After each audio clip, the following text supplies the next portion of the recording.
Bien, tengan todos ustedes muy buenas tardes. Les damos la bienvenida a todos los señores magistrados, trabajadores, abogados, público que se encuentran enlazados en esta sala virtual para continuar con el desarrollo del diplomado de especialización y actualización en Derecho Procesal Civil y Litigación Oral. Bien, el día de hoy, 10 de noviembre, vamos a continuar con el desarrollo.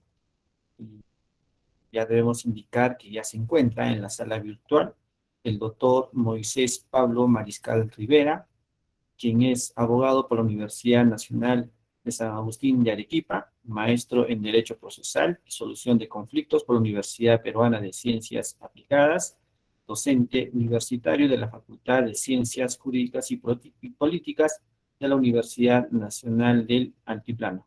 Y el día de hoy nos presentará el tema demanda, emplazamiento, contestación y reconvención. Bien, doctor Mariscal Rivera, bienvenido a este evento académico. Su turno, por favor. Muy amable por su presentación, muy amable con todos los asistentes a la sala virtual. Creo que el tema que nos convoca hoy día es un tema muy interesante, pero más que ello es un tema esencial dentro del proceso civil. La demanda es el inicio de todo proceso, ¿no? Y pues una demanda debidamente planteada es un proyecto de sentencia. Entonces, nosotros en el ejercicio profesional ya llevo yo 19 años en el ejercicio profesional, en la defensa judicial y en la asesoría legal, pues hemos tenido un aprendizaje constante de lo que es la demanda, tanto desde su aspecto teórico como de su aspecto práctico, ¿no? Se han dado un montón de vicisitudes en este camino de la práctica para poder aprender, ¿no? Cómo plantear adecuadamente una demanda, pero no se puede plantear adecuadamente una demanda si no trabajamos primeramente en el aspecto teórico. A veces nosotros vemos en la práctica de que uno cuando formula una demanda se limita a verificar los presupuestos que están contenidos en los requisitos en el artículo 424 y siguientes, y seguimos esos presupuestos a veces mecánicamente, pero no es eso. Detrás de toda esos requisitos y esos presupuestos hay una teoría, y es lo que he venido o vengo hoy a enseñar, a poder compartir con ustedes conocimientos, llevarlos por esa ruta del conocimiento de todo lo que es la demanda, la contestación y la reconvención. En la cátedra de hoy día vamos a trabajar primero en todo lo que es los actos procesales de una forma, digamos, muy rápida, y allí vamos a entrar a lo que es la demanda, nos vamos a detener un poquito en los presupuestos procesales, las condiciones de la acción, vamos a ver un poco de las vicisitudes o de los aspectos teóricos que tiene el petitorio, ¿no? La pretensión y su acumulación de pretensiones. Vamos a analizar también lo que son los fundamentos de hecho y de derecho. De allí ya vamos a pasar a lo que es cómo está regulado en nuestro Código Procesal Civil esta figura. Entramos a la contestación de la demanda y terminamos con la reconvención también desde un aspecto teórico práctico. Yo les invito a esta capacitación, a esta cátedra, para poder refrescar conocimientos, conocer aspectos teóricos que son muy importantes, que a veces pasamos por alto, y de allí reflexionar. Podemos hacer, o yo les invito a hacer la parte final de mi exposición, un juego de preguntas y respuestas, como si fuese un conversatorio, para de esta manera compartir conocimientos, tomando en cuenta que entiendo yo que aquí estamos trabajando ya muchos que ejercemos la profesión, y en segundo lugar porque también aquí está presente gente que está en el ejercicio diario sobre lo que es el proceso civil. He preparado para hacer mi exposición una serie de láminas. Buenas tardes, señoritas Doris, para que nosotros podamos ser más ilustrativos y más pragmáticos, ¿no? Así que voy a comenzar a presentar. Por favor, me confirman si se ven las láminas. Buenas tardes con todos, ¿no? Y de esta manera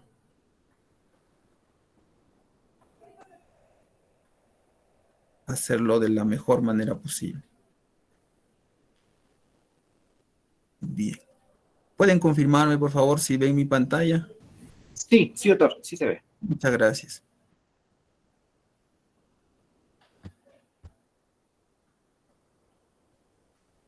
Vamos a compartirla toda para que nosotros podamos hacer una adecuada presentación. Vamos a trabajar en la teoría de los actos procesales, la demanda y su contestación.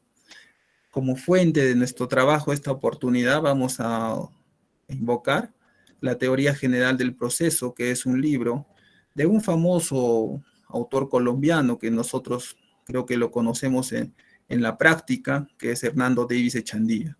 De Hernando Davis Echandía, pues sentó las bases de lo que es el proceso en Colombia y su profusa obra, su gran capacidad para ver lo que es todo el proceso, lo ha vertido en una serie de libros.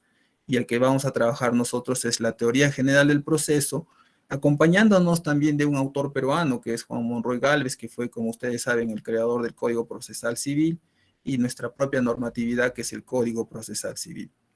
Y diferentes autores que a la vez vamos a ir referenciando en el decurso de la exposición.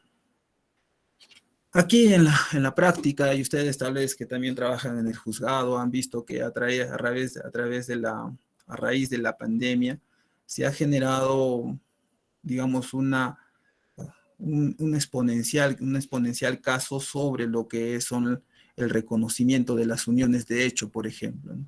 Nosotros desde la defensa legal hemos visto de que ha sido recurrente la necesidad de personas que han quedado viudas o viudos porque ha fallecido su familiar y tenían una serie de patrimonios que compraron juntos en vida, pero a raíz del fallecimiento de uno de ellos se dieron cuenta de que había la necesidad de que se reconozca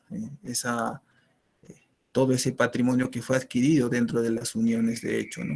Entonces, las uniones de hecho, cuando uno está con vida, va al notario y en el notario le reconocen y con eso queda establecida, ¿no?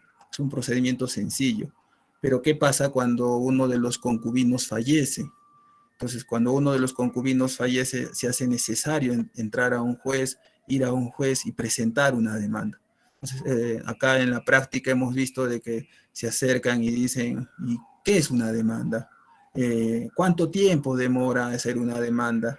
¿Para qué sirve una demanda? ¿Qué es lo que busco con la demanda?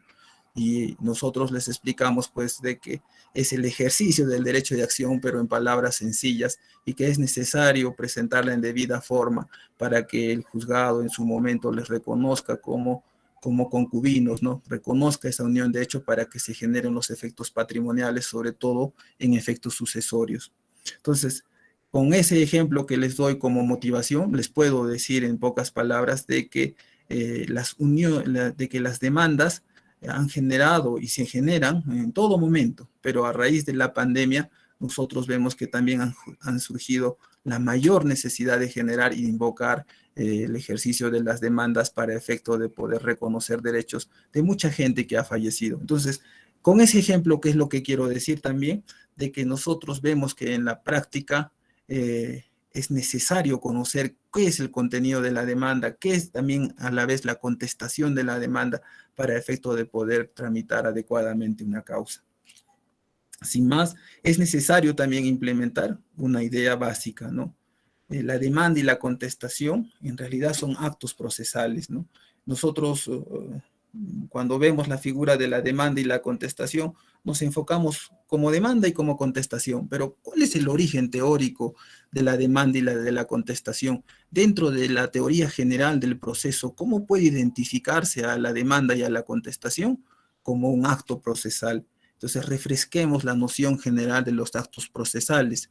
Como ustedes pueden ver aquí, los actos procesales son simples actos jurídicos que se inician en el proceso o ocurren con él ¿Para qué? Para buscar el cumplimiento de la sentencia con la intervención del juez. El acto procesal de las partes, por excelencia, estimados presentes, ¿no? Es la demanda. O sea, el acto procesal central, digamos, la ópera prima de los actos procesales son la demanda. Y el acto especial del juez también por excelencia es el proveimiento, ¿no? Unos dirían específicamente la sentencia, ¿no? Pero el juez no solamente emite una sentencia, emite una serie de proveimientos, una serie de declaraciones de voluntad dentro de los actos procesales en el decurso de un proceso. Pero lo que nos invoca a nosotros como parte es entender que el acto procesal por excelencia es la demanda. ¿Y cuáles son los requisitos en general, ¿no?, de los actos procesales conforme a la teoría general del proceso? Siempre vamos a identificar requisitos de fondo y requisitos de forma. Eso tenemos que tenerlo en cuenta, ¿no? Usualmente los requisitos de fondo son la capacidad jurídica y la legitimación. Eso lo vamos a ver ahora que vamos a hacer en esta cátedra, vamos a hacer una pausita cuando veamos presupuestos procesales y condiciones de la acción. Como todos los presupuestos procesales, allí vamos a analizar estos requisitos de fondo con mayor detenimiento, ¿no? Pero de entrada tenemos que tener en cuenta que los requisitos de fondo siempre son la capacidad jurídica, ¿no? La capacidad jurídica, por ejemplo, para promover una demanda, pasa usualmente por la capacidad de ejercicio, ¿no? La capacidad de que uno tiene de poder entablar válidamente y recurrir válidamente al Poder Judicial porque está ejerciendo su capacidad que les estoy haciendo saber. Claro está que en nuestro Código Civil se establece que tienes que tener 18 años, ¿no? Y la legitimación, ¿no? La legitimación que nos faculta a nosotros a poder incoar un proceso judicial. Y los requisitos de forma son, de acuerdo a la teoría procesal, es cómo, cuándo, dónde debe ejecutarse los actos procesales. En general, nosotros utilizamos estas palabras en toda la ciencia procesal, ¿no? También lo podemos reflejar, por ejemplo, en la teoría de la prueba. ¿Cómo, cuándo, dónde, por qué, no? Son preguntas que nosotros las tenemos los abogados muy perennemente en todo lo que es nuestro desarrollo de nuestras actividades, no solo civiles, podría decir, ¿no? También se da en el campo penal, en el campo laboral, en el campo administrativo, ¿no? ¿Cómo se cumple este requisito? ¿Cuándo se cumple este requisito? ¿Dónde se presenta este requisito? ¿Cómo se ejecuta este acto procesal? Entonces, los actos procesales tienen requisitos de fondo y requisitos de forma, que son necesarios cumplir, ¿no? Y en nuestro código procesal se refleja mucho de ello, ¿no? O sea, a partir del 424 y 425 y demás, nos damos cuenta de que hay una serie de requisitos de fondo y forma que hay que cumplir para que la demanda sea debidamente admitida a trámite o que la contestación sea debidamente admitida a trámite. ¿Cuál es la importancia y los efectos de las formas procesales, no? Como dice acá, ¿no? Los actos procesales están regulados por la ley en cuanto a su forma y que ni las partes ni el juez pueden escoger libremente el modo, ni la oportunidad, ni el lugar para el tiempo para realizarlos. Es cierto, ¿no? Hay que ordenar el proceso, hay que ordenar los actos procesales. Imagínense ustedes de que cada uno tuviese su forma de presentar una demanda. Creo que sería el caos, ¿no? Si nosotros vamos a recurrir a hacer la demanda como a nuestro criterio sale, pues nosotros vamos a hacer que la justicia sea mucho más burocrática de lo que pueda ser, porque le vamos a dar más trabajo a los operadores jurisdiccionales, ¿no? Y también no vamos a generar, digamos, un poco de predictibilidad, porque si nosotros tenemos una forma de poder trabajar con base a un orden establecido, vamos a dar también una forma también y una posibilidad de poder lograr una mayor predictibilidad para que los jueces puedan, digamos, enfocarse en lo que es más insustancial de un proceso. ¿Qué es lo más sustancial de un proceso? El fondo, ¿no? Y nosotros ahí yo puedo hacer una crítica, ¿no? Partiendo de nosotros los abogados, ¿no? Usualmente se presentan demandas que son excesivamente largas, excesivamente confusas, y pese a que existe una forma en muchos lugares que uno ha podido ver en el ejercicio de la profesión que me ha tocado ir, A veces, digamos, por ejemplo, en el Distrito Judicial de Lima, tienen una distinta manera de presentar la demanda prese a los requisitos que están establecidos en el 424, ¿no? Y eso pues genera, digamos, un mayor rechazo de las demandas, una mayor razones de inadmisibilidad e improcedencia. Entonces, como dice acá, es que tal vez falta una formación en teoría general del proceso. La teoría general del proceso te enseña de que no se puede escoger libremente el modo y la oportunidad y el tiempo para realizarlos. Tiene que seguirse un esquema, y ese esquema está regulado precisamente en los ordenamientos procesales, porque los ordenamientos procesales son eso que nosotros necesitamos, la secuencia de un proceso, ¿no? La secuencia ordenada de un proceso para llegar a un camino que nos puede señalar un derrotero procesal para llegar a una sentencia, ¿no?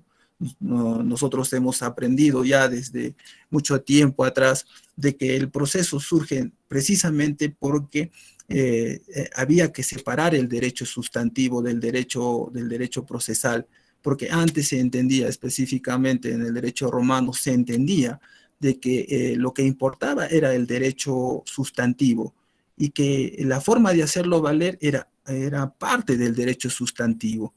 Surgió la necesidad de abrir ello porque la ciencia procesal identificó un derecho que es vital, que es el derecho de acción, ¿no? Y el derecho de acción a través de los procesalistas como Chiovenda, ¿no? Dijeron, no puede estar unido el derecho sustantivo el derecho de acción al derecho sustantivo. Hay que separarlo, porque el derecho de acción, por ejemplo, te permite ir a un juzgado sin tener una razón de fondo, pero todo justiciable tiene la facultad de recurrir al juez para poder obtener un pronunciamiento, así tenga o no tenga razón, lo que no pasaría con el derecho sustantivo, porque si solamente harían valer los que consideran que tienen el derecho sustantivo, pues yo creo que habría una limitación a la tutela jurisdiccional efectiva, y así nace la ciencia procesal, y a la ciencia procesal hay que darle una secuencia lógica, hay que darle una secuencia procedimental para efecto de poder facilitarle al juez que en su momento tome una decisión cumpliendo todos los pasos procesales, como puede ser cuáles son esos plazos procesales, la etapa postulatoria, ¿no? La etapa de la actuación probatoria, la etapa decisoria, ¿no? Y a eso se une la etapa impugnatoria. Entonces, lo que nos interesa a nosotros es saber por qué se dan las cosas, ¿no? Esta cátedra está orientada a establecer por qué surgen las cosas, por qué surge la ciencia procesal, por qué surgen los actos procesales, ¿no? ¿Para qué está su finalidad y qué eje tiene en todo ello la demanda? Como dice en la siguiente parte de esta lámina, ¿no? La ley fija el modo como el acto ha de cumplirse, el tiempo en que debe ejecutarse, el lugar donde debe celebrarse, el sujeto que debe ejecutar el acto. Entonces, lo que nos facilita a nosotros el derecho procesal, la teoría general del proceso a través de los actos procesales es pues darle una concatenación y darle un orden al proceso para efecto de que se pueda lograr un pronunciamiento donde los jueces hagan valer todas las garantías que pueda tener un justiciable. Como que, por ejemplo, ustedes dirán, como el famoso derecho de defensa, como la famosa tutela jurisdiccional efectiva, como el debido proceso, como el derecho a la prueba. Incluso también podemos sumar el derecho a la doble instancia. Entonces, hay muchas cosas que están detrás de lo que es la ciencia procesal. Y surge aquí a establecer entonces cuáles son esos actos procesales, cuál es la clasificación de los actos procesales. Primero, tenemos los actos introductorios, ¿no? La famosa demanda, la que nos convoca hoy día, ¿no? Y ahí podemos también poner pasitos atrás la contestación de la demanda y sumarla a la famosa reconvención. También existen actos de impulso procesal, son todos aquellos que se realizan para lograr la sentencia, ¿no? Nosotros los justiciables o los abogados también en esta cátedra que me toca a mí exponer, digamos, yo estoy en el lado del ejercicio profesional, nosotros realizamos una serie de actos de impulso procesal, ¿no? Orientados a que los jueces puedan lograr el fin de lo que es la sentencia. A veces se choca con una barrera en la práctica que es un poco difícil de medir, ¿no? Que es la sobrecarga procesal, ¿no? Con la sobrecarga procesal, a veces los actos de impulso procesal, valga la redundancia, es, como que caen en un saco roto, en un vacío, ¿no? Y hay que estar haciendo una serie de gestiones para que los jueces puedan lograr hacer valer la sentencia o lograr la sentencia, que es el fin último que le interesa en el proceso. ¿Y por qué digo esto, no? O sea, no sé si ustedes se han dado cuenta, ¿no? Pero en muchas oportunidades nosotros observamos en lo que es la práctica judicial de que en mérito al principio dispositivo, o sea, son las partes quienes se encargan de buscar que el proceso avance, ¿no? No es como el principio de público que rige los procesos penales, ¿no? Que en general, digamos, cuando se encarga la investigación de un fiscal, ellos se encargan de hacer todos los actos de investigación. En el proceso civil no es así, porque el proceso civil lo que se busca es de que las partes tengan que hacer el impulso procesal. Y si no hacen ese impulso procesal, incluso pueden haber estas formas especiales de conclusión del proceso que son, pues, a veces un poco frustrantes, como es el abandono, ¿no? Hay una sanción cuando no se hace valer el impulso procesal. Entonces, no solamente es entonces lograr que el proceso avance, ¿no? Sino hay que lograr que la sentencia se logre, pero también eso depende mucho del principio dispositivo que está orientado a que las partes lo logren hacer avanzar. Después tenemos los actos probatorios, ¿no? Nosotros siempre decimos, ¿no? Los jueces se ganan en función a las pruebas que tienes, ¿no? O sea, y eso es verdad, ¿no? O sea, básicamente en un proceso judicial, un eje matriz es la actividad probatoria, ¿no? ¿Y eso qué implica? Le implica la práctica de las pruebas, ¿no? Que las pruebas se puedan admitir, que se puedan ofrecer, admitir, actuar y valorar, ¿no? O sea, todo el camino de la teoría probatoria, que también tiene su origen en lo que es la teoría general del proceso. Y finalmente están los actos decisorios, ¿no?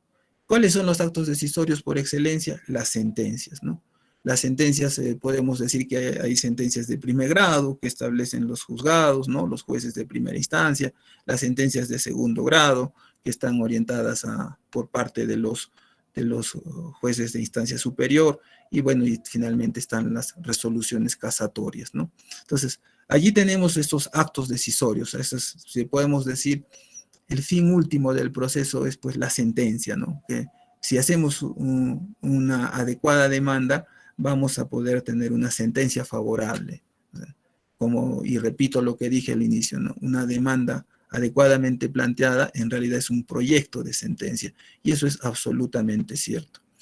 Y como les estaba diciendo, ¿no? También hay actos para la terminación del proceso, ¿no? Por ejemplo, el desistimiento, por ejemplo, la transacción, por ejemplo, el famoso abandono, todas ellas reguladas.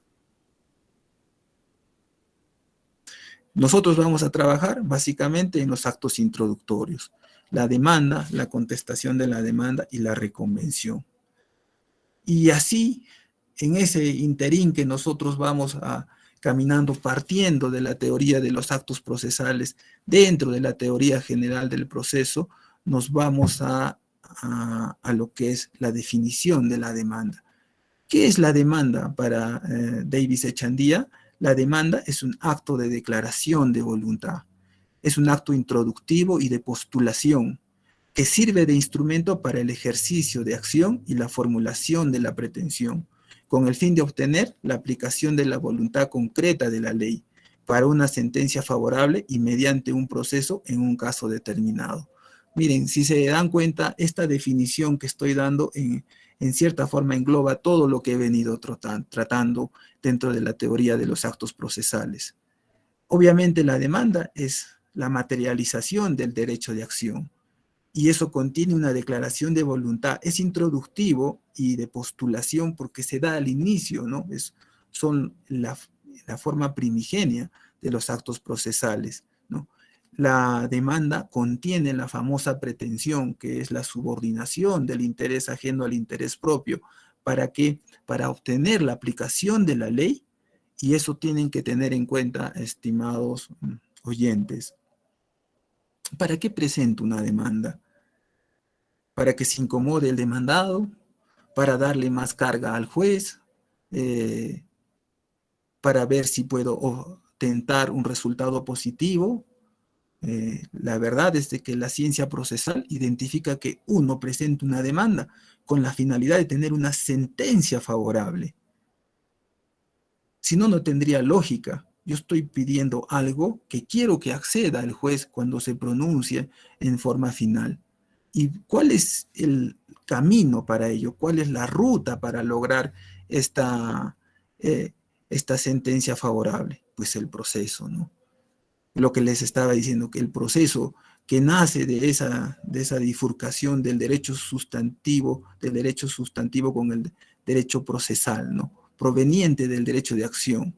Entonces, allí nosotros nos damos cuenta de que el proceso cumple una función esencial, porque si podría decir de una forma analógica, ¿no? El proceso es el camino y la demanda es el auto que va sobre ese camino. Y ese auto va hacia automóvil, va hacia un fin, hacia una meta, podemos decir una ciudad, y esa ciudad la podemos interpretar analógicamente con una sentencia favorable. ¿Para qué, y lo digo, ¿no? ¿Para qué sirve el reconocimiento de unión de hecho? ¿Para qué planteo una demanda de unión de hecho? Para efecto de que se puedan establecer los derechos patrimoniales de los convivientes. O sea, yo no solamente lo hago la unión de hecho en general porque habría amor de por medio, ¿no? Puede haber recuerdo con una persona difunta, pero eso es una cuestión sentimental, pero en el mundo de los seres vivos, toda, toda toda relación de esta naturaleza genera efectos patrimoniales, ¿no? Y es importante hacer el reconocimiento de las uniones de hecho, porque de por medio están hijos, están familiares, están patrimonios que necesitan seguir existiendo para subsistir las personas, valga esta reflexión. Entonces, como les puedo decir, existe desde un punto de vista teórico y desde un punto de vista práctico que esta definición de demanda es de suma importancia y bastante completa, ¿no? Como ustedes se pueden estar dando cuenta. Si no nos quedó claro, podemos hacer estas notas resaltantes de la definición dada desde el punto de vista de Davis Echandía. Primero, que el ejercicio de acción se traduce en una petición dirigida al juez para que se produzca el proceso, ¿no? Entonces, nosotros, la materialización del derecho de acción necesariamente, se va a vertir en lo que es la demanda. Y como dice acá, ¿no? La demanda es el instrumento para ejercitar la acción. Ahorita vamos a ver los presupuestos procesales, ¿no? También ustedes recordarán cuáles son los presupuestos del ejercicio del derecho de acción para que ustedes puedan comprender desde un punto de vista teórico la importancia que surge en la demanda, la materialización del ejercicio de la acción. Quien presenta una demanda no se limita al pedirle al juez que mediante un proceso dicte una sentencia, ¿no? Lo que les estaba comentando, sino que se resuelva a su favor. Y eso creo que nosotros los que estamos en la práctica, fuera de los juzgados, creo que no lo internalizamos adecuadamente, ¿no? Porque somos en general un poco descuidados al momento de presentar las demandas, ¿no? Lo hacemos a veces con un afán de lucro, o como les dije, ¿no? Simplemente cumpliendo los presupuestos que dice la ley, ¿no? Pero no internalizando la importancia que tiene formular una demanda que cumpla con todos los presupuestos procesales, con todas las condiciones de la acción, que en realidad contenga esa materialización del derecho de acción, ¿no? Y que esté orientado a buscar un resultado positivo. ¿Cuál es el resultado positivo? Que sea favorable la demanda. Y ahí también viene la reflexión práctica, ¿no? A veces se plantean las demandas simplemente por intentar algo, ¿no? La verdad es de que cuando uno presenta una demanda tiene que hacer un trabajo de investigación, casi como un fiscal civil, podría decir yo, ¿no? A ver, vamos a indagar cuáles son los documentos de tu derecho, hacer un tracto sucesivo hacia atrás si vamos a presentar una demanda de reivindicación, ¿no? O si vamos a presentar una nulidad de acto jurídico, que se traigan todos los medios probatorios suficientes para tener la certeza que el justiciable o la persona que recurre para interponer la demanda tiene la razón. Y creo que eso, por una razón a veces lucrativa y demás, se está dejando de lado. Por eso, y eso también genera una burocratización en lo que es la administración de justicia, entran muchas demandas de las cuales habría que hacer un estudio en realidad, pero es lo que yo tengo esa percepción, que muchas de las demandas son declaradas infundadas más que las demandas que son declaradas fundadas. Entonces, eso significa que desde un inicio no se planteó adecuadamente esa estrategia para materializar la acción dentro de lo que es el contenido de la demanda.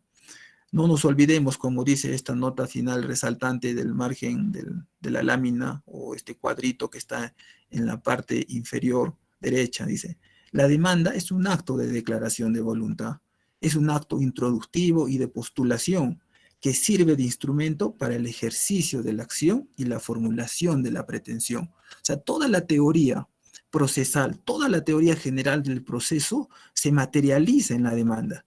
¿Por qué? Ahí está incluso, está en curso el ejercicio de la acción, está en curso el ejercicio de la pretensión, está en curso lo que es la causa petendi, está en curso la razón de pedir, está en curso la teoría de la prueba a través de todo el análisis probatorio que contiene una demanda, ¿no? Y finalmente, todo eso engloba el famoso derecho a la tutela jurisdiccional, que es un derecho complejo, que es el derecho precisamente a poder recurrir a un órgano jurisdiccional, el derecho a poder actuar prueba dentro de un proceso, el derecho a tener una decisión fundada en derecho por parte del juez y el derecho a impugnar.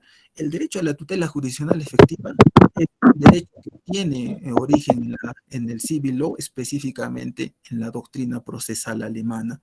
Es un derecho complejo, ¿no? Que tiene, digamos, su hermano, su primo, ¿no? Su vinculación con el debido proceso, pero el debido proceso es una garantía que se genera como un derecho a ser debidamente juzgado y a tener defensa dentro de la doctrina del common law. Pero a nosotros, que estamos dentro de lo que es el proceso civil, dentro de este famoso principio dispositivo, la demanda viene a ser pues una cuestión que engloba toda la técnica procesal, toda la ciencia procesal o toda la ciencia de la teoría general del proceso. Y aquí me voy a detener un poquito para que nosotros podamos ver algo que está equiparado dentro de la doctrina cuando hablamos de formular una demanda. Ya les he dicho todos los derechos que están inmersos dentro de la teoría general del proceso, ¿no? El derecho de acción, pretensión, la razón de pedir, la teoría de la prueba, la tutela jurisdiccional efectiva, todo esto se materializa en la demanda, pero también tiene unos presupuestos que se deben cumplir teóricos, que se deben cumplir toda demanda. Eso nosotros lo conocemos dentro de la doctrina nacional como los famosos presupuestos procesales, ¿no?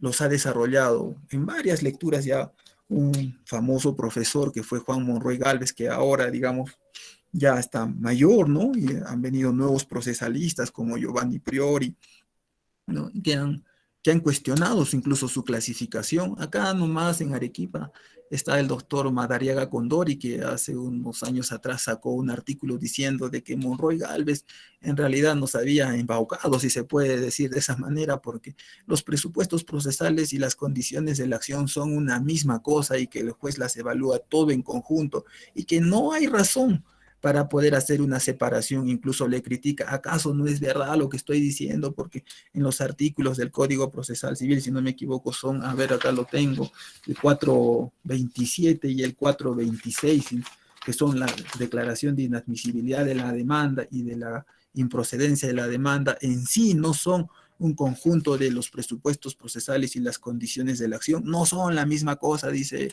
el doctor Madariaga Condori, ¿no? Hace unos años atrás asistía a este debate profuso de que debería ser la ciencia de los presupuestos procesales y las condiciones de la acción una misma cosa. No les falta razón, ¿no? Porque nosotros vemos el 426 y el 427, ahorita lo vamos a repasar un poquitín, pero nos vamos a dar cuenta de que a veces se mezclan estas razones de improcedencia por presupuestos procesales y condiciones de la acción, tanto en la inadmisibilidad como en la improcedencia en la demanda. Pero metodológicamente sí sirve lo que explica Juan Monroy Galvez, porque nos permite entender y comprender todo lo que está inmerso para presentar una demanda adecuadamente y que no sea rechazada por el juzgador.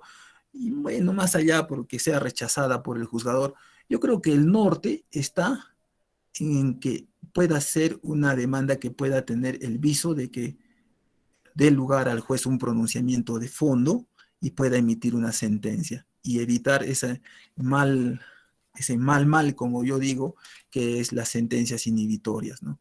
Yo he hecho varios artículos luchando contra las sentencias inhibitorias, ¿no?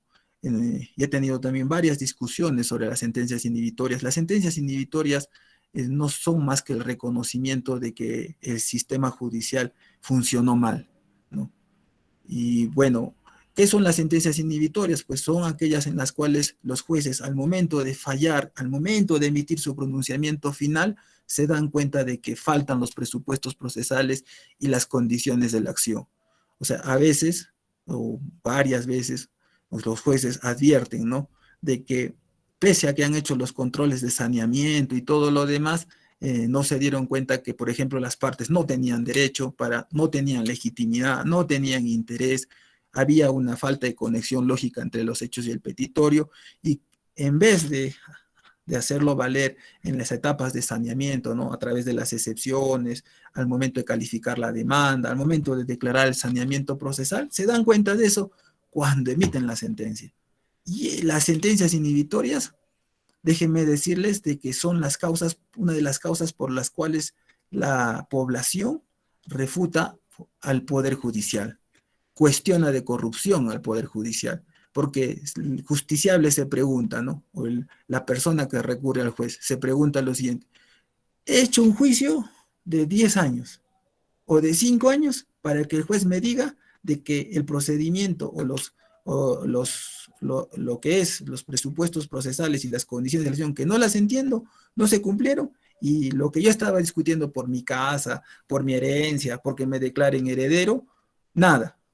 ¿Para qué recurrir al Poder Judicial con todo lo que es gasto que significa? Y ustedes dirán, los que están en el Poder Judicial dirán, no, pero eso es culpa del abogado por no presentar adecuadamente la demanda. Los abogados dirán, ¿y por qué no se dio cuenta adecuadamente del juez cuando yo le presenté la demanda y consideraba de que había una deficiencia? Entonces, todo eso nos lleva a una reflexión. Es que no conocemos adecuadamente cuáles son esos presupuestos procesales, cuáles son esas condiciones de la acción para hacerlas valer y poder calificarlas adecuadamente, hacerlas valer los abogados, ¿no? Cuando presentan la demanda, presentarlas adecuadamente, y los que están en el órgano jurisdiccional, calificarlas adecuadamente para evitar ese mal tremendo que son las llamadas sentencias inhibitorias. Entonces, pasamos a ver rápidamente cuáles son los presupuestos procesales. Los presupuestos materiales de la jurisdicción civil, ¿no? Dice Monroy Galvez: el proceso civil existe solo porque en la realidad se presentan conflictos de intereses o incertidumbres con relevancia jurídica que necesitan ser resueltas o despejadas para que exista paz social en justicia, ¿no? Entonces, siempre que haber, para que exista un proceso civil, pues tenemos que tener de por medio un conflicto de intereses o una incertidumbre jurídica. Un conflicto de intereses, un ejemplo, pues la discusión de un derecho de propiedad a través, digamos, decir, una reivindicación. Una incertidumbre jurídica, por ejemplo, ¿no? Un cambio de nombre, ¿no? O una rectificación de nombre, ¿no? Entonces, o también podría darse ahí una declaratoria de herederos, ¿no? Entonces, son procesos, las incertidumbres jurídicas usualmente se tramitan en procesos no contenciosos. ¿Por qué es necesario recurrir a la jurisdicción civil? Porque basta de violencia, ¿no? Como señaló el presentador, el señor Machaca, si no me equivoco, al inicio de esta exposición, ¿no? Nosotros tenemos en nuestro país una cultura de hacer mucha justicia por mano propia, y en la región del altiplano es recurrente, ¿no? ¿Por qué se recurre a la mano propia, no? Y yo decía, porque como señaló el señor Machaca, que yo trabajo como docente en la Facultad de Ciencias Jurídicas y Políticas. Sí, es verdad. Enseño el curso de Teoría General del Proceso, que está, pues, es la matriz de lo que estoy explicando ahora. Y ahí hago un trabajo profuso con los alumnos para efecto de poder identificar por qué la justicia en mano propia no es positiva, ¿no? No debe ser ni siquiera viable, ¿no? Porque la violencia no es un camino para solucionar los problemas, ¿no? Esa famosa ley del talión, ojo por ojo, que está en la Biblia, esa cuestión no debería existir. ¿Por qué no debería existir? Porque no podemos someter a los hombres permanente estado de violencia. La violencia solamente genera destrucción, y si nosotros vamos a evitar o tratar de evitar ello, necesitamos establecer a través de este pacto social que significa y que está implícito desde que somos nacidos y que vivimos en sociedad, buscar fortalecer a quien administra justicia. ¿Y quién administra justicia? Pues el órgano jurisdiccional, ¿no? La Constitución lo dice, ¿no? La función de administrar justicia de forma exclusiva recae en el famoso Poder Judicial. ¿Pero son los únicos que administran justicia? No, hay dos formas especiales también o excepcionales de administrar justicia. Están el arbitraje y lo que es la jurisdicción militar. Pero de eso no nos vamos a ocupar ahora porque si no sería demasiado largo. Pero en síntesis, necesitamos fortalecer la jurisdicción civil porque tenemos que romper el estado primitivo, romper lo que es el uso de la fuerza y de la violencia para la resolución de los conflictos. Por eso, la civilización crea un método y ese método se llama proceso. Y nosotros allí vemos que se considera como caso justiciable. Se considera que un conflicto de intereses o una incertidumbre jurídica tienen relevancia jurídica cuando el tema contenido en ellos está previsto en el derecho objetivo. Vale decir que hay una norma legal que en algún sentido regula el tema debatido o incierto, ¿no? Entonces, ¿qué está previsto en el ordenamiento jurídico? Por ejemplo, una resolución de contrato, ¿no? Por ejemplo, una indemnización por responsabilidad civil extracontractual, por ejemplo, un divorcio, por ejemplo, un reconocimiento de unión de hecho. Ahí tenemos un caso justiciable. Cuando esto ocurre, estamos ante un caso justiciable, es decir, algo que puede ser llevado al juez para su decisión. Y la jurisdicción, ya muchos de ustedes habrán escuchado, lo deben tener muy en claro, pero es un poder, como estoy diciendo, ¿no? Es un poder porque lo ejerce de forma exclusiva el Poder Judicial, con dos excepciones que les estoy indicando, y es un deber, porque el Estado no puede sustraerse de su cumplimiento. Es parte del pacto social que el Poder Judicial pueda cumplir la función de administrar justicia para preservar esa famosa palabra que a veces se convierte en letra muerta, la paz, ¿no? Entonces, sí, y ustedes dirán, pero lo mejor sería que no exista el sistema legal para que todos vivamos en paz. Y yo creo que no, porque el ser humano, por naturaleza, es personalista, ¿no? El ser humano por naturaleza siempre es individualista y eso va a generar siempre un enfrentamiento con otro ser humano y se necesita de un tercero que pueda mediar y que pueda solucionar ese enfrentamiento. ¿Y eso cómo se da? A través de la famosa jurisdicción. La jurisdicción, como ustedes pueden ver, está en directa relación con el famoso llamado derecho de acción. Y aquí viene lo que nosotros tenemos que hacer valer en toda demanda. El derecho de acción. El derecho de acción es un derecho público, es un derecho subjetivo, es un derecho abstracto, es un derecho autónomo, ¿no? Son esas 4 características y definiciones que engloban este famoso derecho de acción. ¿Y por qué es público? Como dice acá, porque como todo derecho tiene un receptor u obligado cuando se le ejercita, ¿no? Segundo, y la ciencia procesal también es pública, ¿no? O sea, todos los ordenamientos procesales son públicos porque tienen un fin último, que es la ciudadanía, ¿no? El ser humano, ¿no? También dice que es un derecho subjetivo, que está en relación a lo anterior, porque se encuentra permanentemente en todo sujeto de derechos, ¿no? Nosotros, por ser seres humanos, tenemos implícitos nuestro derecho de acción. Lo haremos valer cuando lo consideremos pertinentes, pero es un derecho propio. Así como tenemos derecho a la vida, tenemos derecho a la salud, a la libertad, también tenemos el derecho a recurrir a los órganos jurisdiccionales y hacer valer este famoso derecho de acción. Por eso se llama subjetivo. Y por otro lado es abstracto. ¿Por qué es abstracto el derecho de acción? No lo podemos tocar, no podemos decir aquí está el derecho de acción, como podemos tocar una botella, una taza o un libro, ¿no?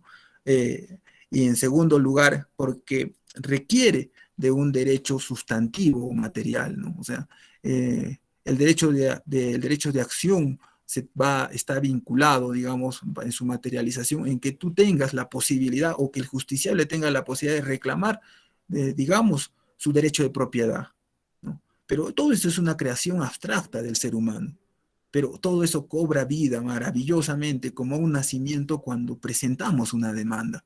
Esa abstracción que está como un concepto etéreo, ¿no? Como un concepto que no lo podemos ver, que está ahí, que no lo podemos tocar, pero sí lo podemos comprender mentalmente, se materializa cuando hacemos una demanda. ¿Por qué es autónomo? Porque tiene requisitos, porque tiene presupuestos, tiene teorías, lo estoy explicando ahorita, ¿no? Estoy explicando cuáles son sus características, cuáles son sus elementos. Y el derecho de acción tiene pues su primo hermano, que se llama el derecho de contradicción, ¿no? Que lo hace valer, ¿no? Que lo hace valer el demandado. Y por eso en esta lámina de color morado dice, está afectado de una falta de voluntariedad. ¿Por qué el derecho de contradicción está afectado de una falta de voluntariedad? Porque necesita del derecho de acción para existir. O sea, necesita de la existencia de una materialización de una demanda y que te corran traslado de la demanda para que tú al contestarla materialices este famoso derecho de contradicción a través de la contestación de la demanda, ¿no? Y de esto nosotros tenemos que tiene las mismas características del derecho de acción. Esta es una idea central bastante reflexiva, ¿no? Que nos da Juan Monroy Gálvez, ¿no? En sus diferentes lecturas. Dice, puedo ejercitar mi derecho de acción casi cuando yo quiera.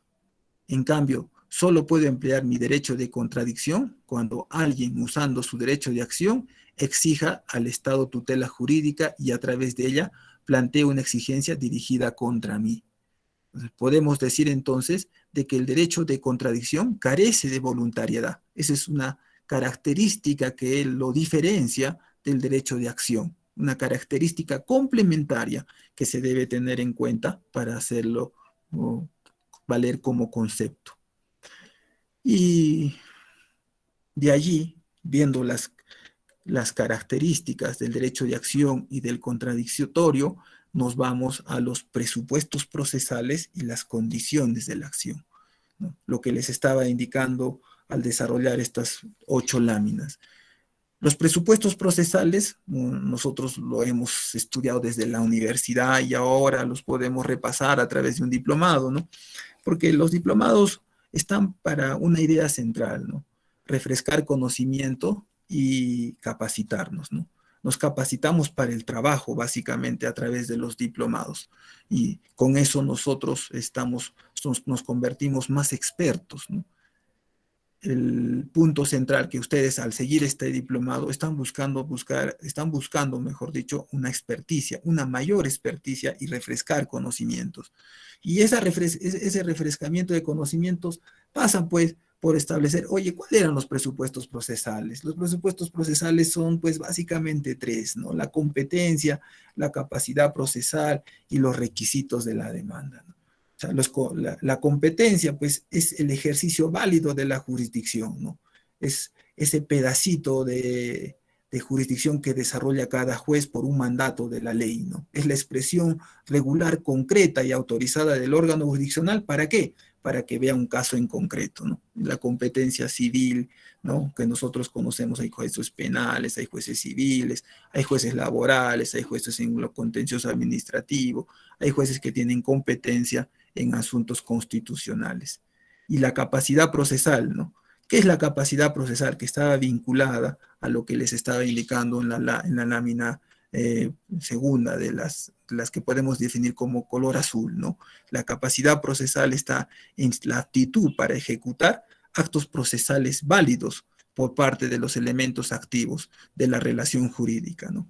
¿Quiénes son los elementos activos de la relación jurídica? El juez, las partes y los terceros legitimados, y también a eso suman los órganos de auxilio judicial. O sea, es una aptitud para poder estar en el juego del proceso. Y finalmente, los requisitos de la demanda, que vienen a ser, pues, todos los que en nuestro ordenamiento están regulados en el artículo 424 y que se deben cumplir precisamente en esta ordenación de los actos procesales para efecto de que no puedan ser objeto de un rechazo a través de una inadmisibilidad o una improcedencia. Y finalmente, las condiciones de la acción, ¿no? El interés para obrar, la legitimidad para obrar y la voluntad de la ley. aparte de la doctrina, identifica solamente el interés para obrar y la legitimidad para obrar. El interés para obrar, pues, es haber agotado todos los mecanismos necesarios que se presentan, todos los mecanismos, ¿no?, que tiene el justiciable para evitar ir a un proceso judicial, para llevar un caso a un juez, ¿no? Y ahí yo hago una crítica, ¿no? Actualmente, constructiva, claro está, ¿no? Nosotros tenemos de que para interponer demandas dentro de un ámbito estrictamente patrimonial, tenemos que acudir a la ley de conciliación, a la conciliación extrajudicial como un requisito de admisibilidad de la demanda. Pero, ¿qué pasa si no se cumple con ese requisito?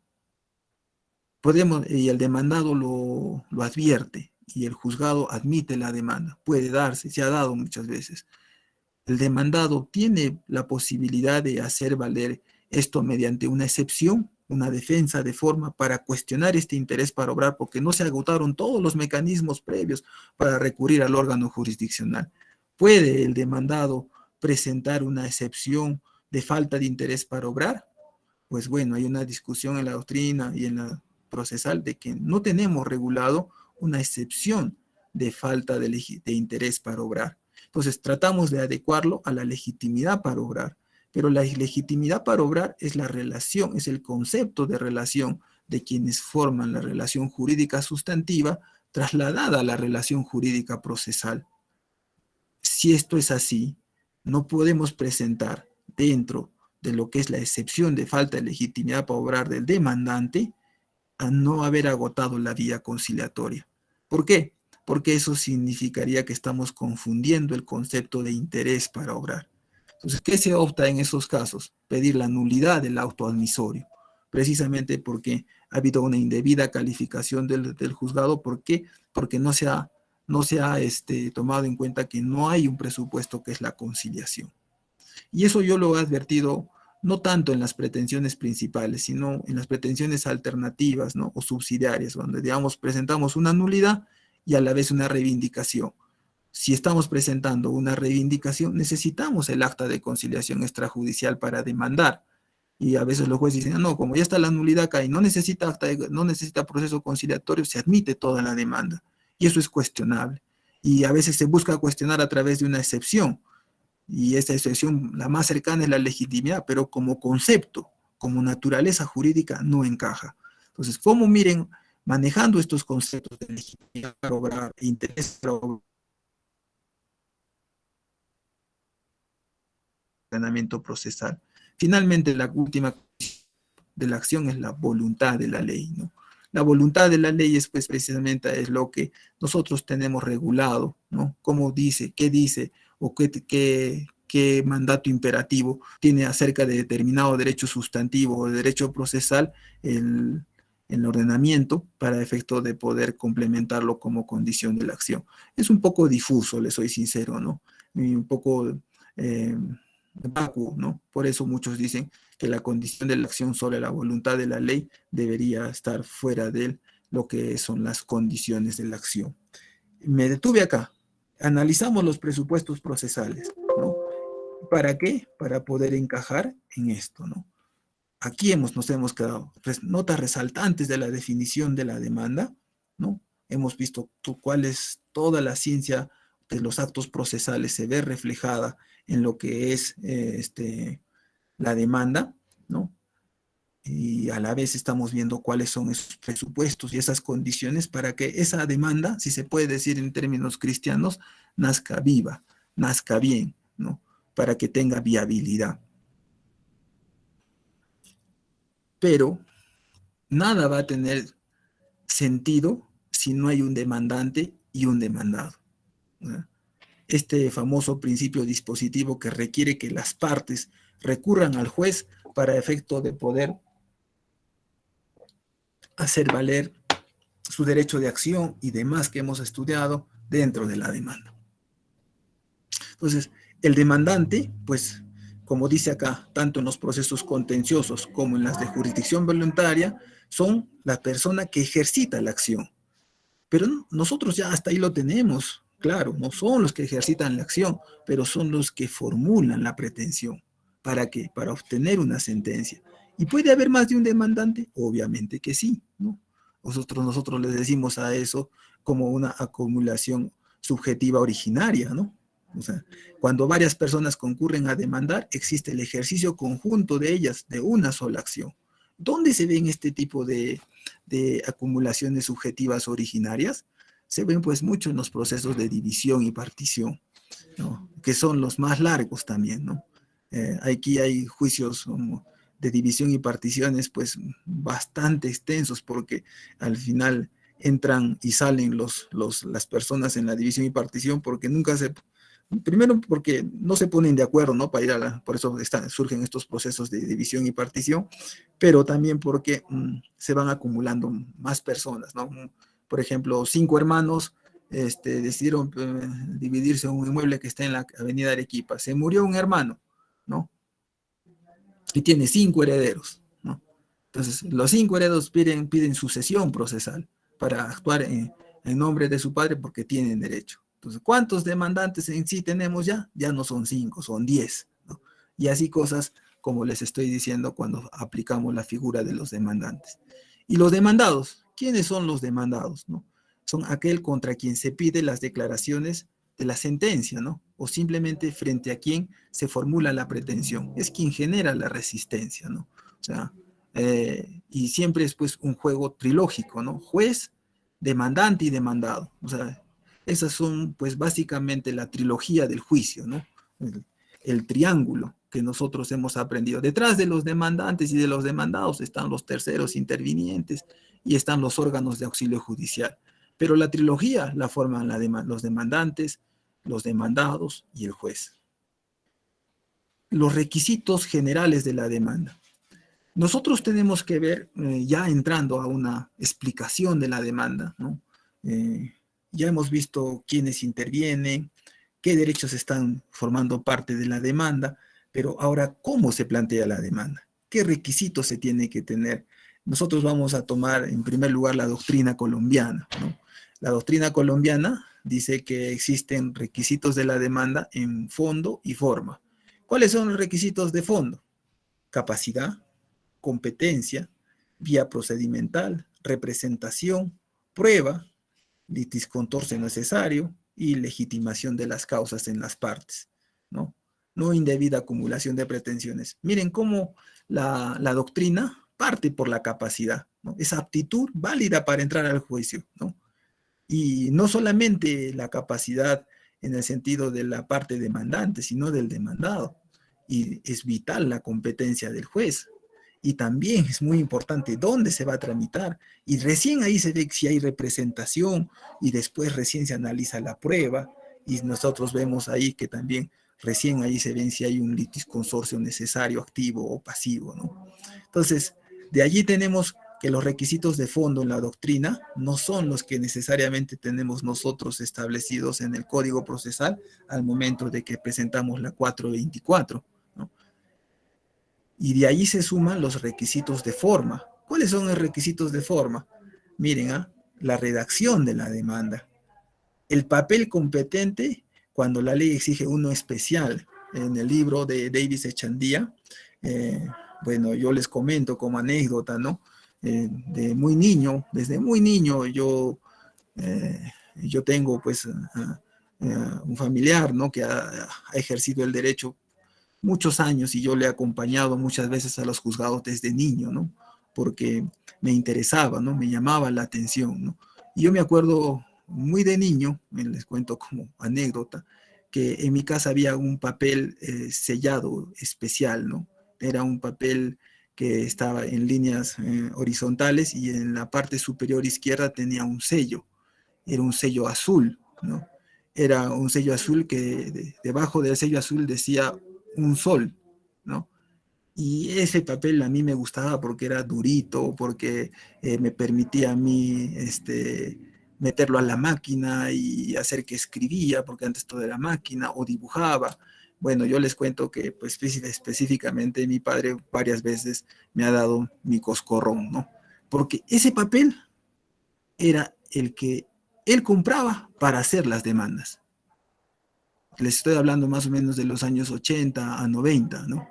Para poner una demanda en los años 80, 85, tenías que comprar un papel especial, un papel certificado para poder entablar la demanda. Entonces, las demandas también no podían ser muy largas, ¿no? Porque cada papel costaba y no era barato. Eso en nuestro sistema legal se ha eliminado, ¿no? Ahora miren cómo ha pasado, estamos en el 2021 y ya ni papel necesitas, ¿no? Presentas la demanda básicamente por internet, ¿no? A través de un archivo PDF, ¿no? Y dirás, pero tengo que firmarlo. Bueno, ahora también hay firma digital, ¿no? Firma que te da el DN, el RENIEC y ni siquiera necesitas firmar e imprimir ya nada, ¿no? Entonces, digamos, este requisito de forma para que tiene la doctrina colombiana en su momento ya cayó en desuso, ¿no? Lo que no se ha caído en desuso es la presentación de la demanda en su debida forma, ¿no? Esa forma que les he dicho que debe complementar, esa forma que nos da los actos procesales, esa ordenación, sigue siendo para la doctrina colombiana, ¿no? Un requisito de forma. Y un requisito de forma también que nosotros tenemos vigente en nuestro Código Procesal Civil, al igual que la doctrina colombiana, son los anexos exigidos por la ley. Existe, si no me equivoco, está en el artículo 425 del Código Procesal Civil. En el 425 específicamente se dice qué anexo se debe acompañar a la demanda. Por ejemplo, copia del DNI, el documento que contiene el poder, los medios probatorios de los herederos, los documentos probatorios y la copia certificada del acta de conciliación extrajudicial, como les estaba hablando hace un momento. Entonces, interesante, ¿no? Pero nosotros tenemos ya en el 425, en el 424, el famoso 424, tenemos este orden para presentar una demanda. Designación del juez, o sea, quién es el juez competente para conocer nuestro caso. En este caso, si es una unión de hecho, como empecé mi ejemplo, tendrá que ser un juez de familia necesariamente, ¿no? Los nombres, los datos de identidad, la dirección domiciliaria y el domicilio procesal electrónico, ¿no? Eso es una cuestión que llama poderosamente la atención y lo voy a leer textualmente, ¿no? El artículo 424, inciso 2 dice, el nombre, los datos de identidad, dirección domiciliaria, domicilio procesal del demandante y el domicilio procesal electrónico, constituido por la casilla electrónica asignada por el Poder Judicial de acuerdo a la Ley 30.224. Y muchas veces cuando califican la demanda, los jueces te dicen, oye, adjúntame tu casilla postal. Necesito que me adjuntes tu casilla postal. ¿Y por qué?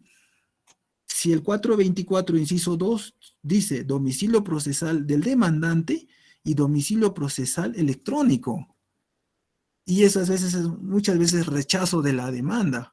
Yo tengo una cuestión muy interesante, ¿no? En plena pandemia, dice, señáleme domicilio postal. Y en la puerta del Poder Judicial dice, no entra nadie. ¿Cómo voy a ver mi casilla postal? Y si me notifican en la casilla postal y no en el procesal ni en el electrónico, ¿no hay una vulneración al debido proceso? O sea, lo que yo quiero reflexionar es que a veces los juzgadores te piden requisitos que no están en la ley, que pueden generar indefensión, y eso se tiene que tener en cuenta, ¿no? Y bueno, una innovación también es el domicilio procesal electrónico, ¿no? La famosa casilla electrónica que agiliza bastante el proceso de notificación y pues sirve y es de mucha utilidad. Ese es un avance muy importante, ¿no? Es un ahorro de tiempo, ¿no? Todo ahorro de tiempo y esfuerzo supone una justicia más eficiente y más eficaz. O sea, es muy importante esto del domicilio procesal electrónico. De ahí tenemos el nombre y dirección domiciliaria del representante, del demandante, ¿no? Cuando el demandante actúa a través de un representante, ¿no? Ahí le podemos acotar que si va a actuar el demandante a través de un representante, pues es necesario acreditarlo, ¿no? Si es una persona mayor de edad, pues tendrá con el poder o la escritura de poder correspondiente, ¿no? Si es una persona menor de edad, tendrá que acreditar su tutor, ¿no? O que es en efecto quien lo representa. Y eso quiero hacer una acotación, ¿no? Muchos de los casos donde ha habido padres y madres que han fallecido por la pandemia, pues los niños necesitan ir al Poder Judicial, ¿no? Para que se les pueda nombrar un tutor, ¿no? Eh, Alguien que pueda representarlos, ¿no? Aunque los padres tienen que demostrar la patria potestad, claro está, quiero corregir, ¿no? Pero también muchas veces se necesita de un tutor y eso hay que tenerlo en claro cuando presentamos una demanda, ¿no? Acreditar necesariamente esa representación. Nombre y dirección domiciliaria del demandado, ¿no? O sea, es pues una cosa de cajón, mucha explicación, no va.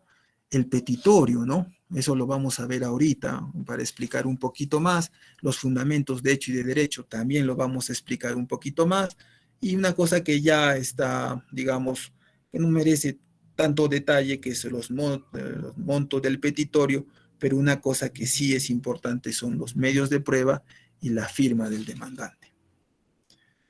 El petitorio o petitum, como dice la doctrina, ¿no? ¿Qué es el petitum? ¿No? Para Davis Echandía, las peticiones o pretensiones que se formulan tienen mucha importancia, ¿no? En cuanto al fondo del litigio, porque fijan los límites de la sentencia, que solo puede pronunciarse el juez sobre lo que se haya pedido y hasta el máximo que se haya pedido. Porque si no se cumple con lo que estoy diciendo, afectaríamos un principio que es el principio de congruencia procesal, porque ahí el juzgador puede caer en esa deficiencia que nosotros conocemos como presentar o admitir un pronunciamiento extra, ultra o infrapetita, ¿no? ¿Qué es eso básicamente? Irse más allá de lo pedido o dar menos de lo pedido o en síntesis extralimitarse con respecto a lo solicitado.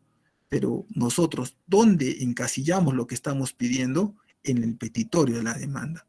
Y el petitorio, pues, es esa parte central que va a fijar los límites del juicio. Nosotros tenemos que tener mucho cuidado, en general, al momento de redactar un petitorio. Usualmente cuando nosotros dictamos un petitorio, también tenemos que decir en dónde está enmarcado el reconocimiento que estamos pidiendo como derecho, ¿no? Por ejemplo, la reivindicación, ¿dónde está regulada? En el artículo 927. Solicito, señor juez, la reivindicación del inmueble ubicado en el Jirón Cajamarca 340, ¿no? Sustento mi pedido en lo dispuesto en el artículo 927 del Código Civil. Estoy estableciendo puntualmente, bajo parámetros estrictos, qué es lo que quiero del juez, qué es lo que se va a pronunciar en la sentencia, ¿no? Cuando nosotros tenemos un petitorio debidamente establecido, le facilitamos la labor al juez al momento en que fija los puntos controvertidos, al momento que establece sobre qué se va a pronunciar en la sentencia. ¿Está bien? Entonces, hasta ahí tenemos lo que es el petitorio o petitum de la demanda. Gloria Cáceres ha levantado la mano. Sí, puede usted preguntar.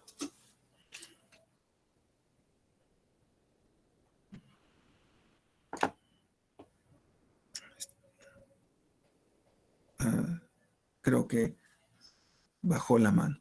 Entonces, sigamos. Al final también va a haber una ronda de preguntas y de interrogantes porque se presta para mucho esto, ¿no? Cuando nosotros hacemos un petitorio, tenemos que tener en cuenta que en el petitorio está contenida la famosa pretensión, ¿no? La pretensión está definido por la doctrina como la subordinación del interés ajeno al interés propio. O sea, si se puede traducir, es ¿qué es lo que yo quiero que se cumpla por parte de mi contraparte? Señor juez, quiero que me devuelva mi casa. Señor juez, quiero que me reconozca como heredero. Señor juez, quiero que se le imponga una servidumbre. Señor juez, quiero que me pague 100,000 soles por daños y perjuicios extracontractuales. Señor juez, quiero que se resuelva el contrato. Señor juez, quiero que se rescinda el contrato, ¿no? Señor juez, ahora que está de moda, quiero divorciarme de este señor o de esta señorita, ¿no? Entonces, ahí nosotros podemos establecer que la pretensión está siempre contenida en el famoso petitorio.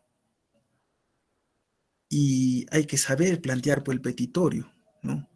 Porque usualmente los petitorios con pretensión única, digamos, no es que sean escasos, pero en general, por la práctica que uno entiende, siempre hay un petitorio con varias pretensiones, ¿no? Y las pretensiones se conocen en la doctrina como una acumulación objetiva de pretensiones. Acá en la parte de la lámina izquierda también hay una acumulación subjetiva. Eso ya lo hemos hablado cuando hablamos de demandantes y demandados. Pero en las pretensiones, cuando están contenidas en el petitorio, puede haber varias pretensiones. Y las pretensiones que nuestro ordenamiento procesal reconoce y la doctrina también en materia de derecho procesal reconoce son las pretensiones subsidiarias, las famosas pretensiones accesorias, las pretensiones sucesivas y las pretensiones alternativas. Por ejemplo, tenemos las pretensiones subsidiarias, ¿no?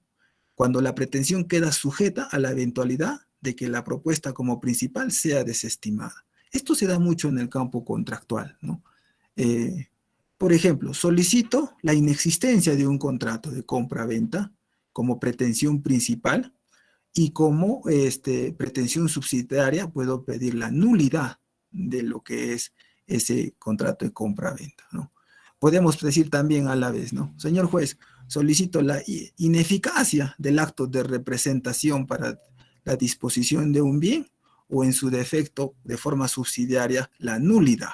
Entonces, y ahí podemos establecer, ¿no? Cuando la pretensión queda sujeta a la eventualidad de que la propuesta como principal sea desestimada. Ah, no es ineficaz el acto de representación. Es en realidad nulo. Ah, pero yo me aseguré, ¿no? O sea, yo presenté una demanda de ineficacia, ¿no? Como pretensión principal, pero si no la quieren tomar como válida, no la quieren el juez pronunciarse a favor de esta, solicito que en la sentencia se tome la subsidiaria para efecto de pronunciamiento. ¿Qué es la subsidiaria? La nulidad. Y también tenemos pretensiones sucesivas, ¿no? ¿Qué son las pretensiones sucesivas? Todos buscan que se satisfaga todas las pretensiones. Solicito pretensión principal, que se me otorgue, digamos, la patria potestad, que se me otorgue la tenencia, que se me otorgue los alimentos, y etcétera, que vemos muy constantemente en lo que es los procesos de familia. Entonces, ahí tenemos pretensiones sucesivas. Y también en materia contractual tenemos las llamadas pretensiones alternativas, ¿no? El demandado elige cuál de las pretensiones va a cumplir. Y eso, por ejemplo, se da mucho en los contratos de arrendamiento. Señor juez, solicito que me pague todos los devengados de arrendamiento o en su defecto, señor juez, como pretensión alternativa, que se resuelva el contrato. Entonces, como ustedes se pueden dar cuenta de una forma, digamos, rápida, vemos de que las pretensiones no solamente son el concepto que les he dicho, sino que también hay una diferente forma de presentar las pretensiones y en la práctica nosotros las encontramos constantemente en las diferentes demandas que se presentan en el Poder Judicial. Ya casi para terminar toda la demanda, me quedan 10 minutos, son 10 minutos más que voy a exponer. La reconvención y la contestación a la demanda van a ser rápidamente desarrolladas. Lo que interesaba básicamente es la demanda y todos los actos procesales y los presupuestos, todo lo que hemos hablado hasta ahorita. De allí tenemos los fundamentos, de hecho, ¿no? O sea, ya hemos hablado del petitorio, hemos hablado de los requisitos de forma, de fondo, y ahora nos vamos a los fundamentos, de hecho. Y eso es algo que nosotros tenemos que tener en cuenta. Los fundamentos, de hecho, tal vez es la matriz de una demanda. O sea, siempre te dicen, pues, ahora que está de moda la oralidad, sustente su teoría del caso, ¿no? ¿Cuáles son, digamos, los puntos que va a demostrar en este proceso y cuál es la ley que va a aplicar? Pues eso es la teoría del caso, ¿no? Explícame tu caso, o sea, y el juez conoce el derecho, el iura novi curia. ¿Qué tienes para mí, señor justiciable? Dice el juez, ¿no? ¿Y qué te invoca a venir acá? ¿Cuáles son los hechos? Ah, ya mi esposo se murió, ¿no? Le dio COVID, no, perdón, mi pareja falleció, le dio COVID, falleció tal fecha, pero cuando estábamos convivientes, compramos una casa, ¿no? La casa lamentablemente la puso todo a nombre de él, ¿no? Pero yo también aporté, ha sido adquirida dentro de un régimen de convivencia, ahora terceros se quieren apropiar de la casa. Me veo en la necesidad, señor juez, de recurrir al órgano jurisdiccional para que reconozca la unión de hecho, para que usted pueda establecer que hemos vivido 2 años de forma continua, como bajo los deberes de lealtad, honestidad y tal cual como si fuese un matrimonio, ¿no? Reconozco, señor juez, perdón, pido a usted que se reconozca esa unión de hecho. Estoy explicando una razón, ¿no? Estoy explicando también qué bienes estaba de por medio, ¿no? Estoy dándole la justificación fáctica al juez para que admita mi demanda. Le estoy llevando al juez un caso justiciable, ¿no? Y nosotros cuando explicamos o en general, no los abogados, digo cuando nosotros, porque estoy en ese lado, hacemos mucho enredo, ¿no? No somos históricos, ¿no? No somos históricos significa pues hacer una narración en el tiempo, ¿no? Una explicación clara, concreta, precisa de cómo se han dado las cosas. Y ahora con la oralidad también caemos en vacíos, ¿no? Nos enredamos, nos confundimos y lo confundimos de paso al juez. Entonces, lo que nosotros tenemos que hacer desde el punto de los abogados es pues construir históricamente un relato de litigio, como dice acá nuestro amigo Davis Echandía.